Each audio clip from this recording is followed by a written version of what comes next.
In 1995, Prince began appearing in public with the word slave written across his cheek in bold black makeup. It stopped people cold. This wasn't a gimmick or a phase. It was a raw statement from an artist who felt trapped. He was in the middle of a long, ugly contract dispute with Warner Brothers. The label owned his recordings, controlled his release schedule, and even owned the rights to his name. Prince felt the system treated him like property. They wanted the hits, but they didn't want to give him real freedom to create on his own terms. Writing "slave" on his face was his way of pushing back hard. He wanted the world to see how the industry could make even someone as brilliant as him feel owned. Around the same time, he changed his name to an unpronounceable symbol and started referring to himself as the artist formerly known as Prince. It was his protest, his declaration that he refused to be defined or limited by a contract.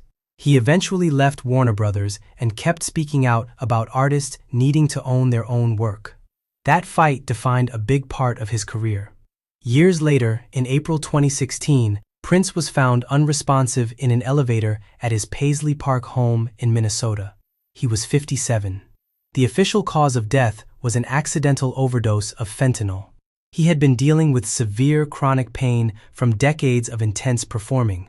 The splits, the heels, the non-stop shows had worn his body down. He was taking prescribed pain medication, but the pills turned out to be counterfeit and laced with fentanyl, a much stronger and deadlier opioid than he realized.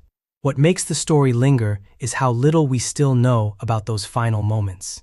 The pills were unmarked. Investigators never publicly identified who supplied them. Prince was famously private and careful, especially later in life.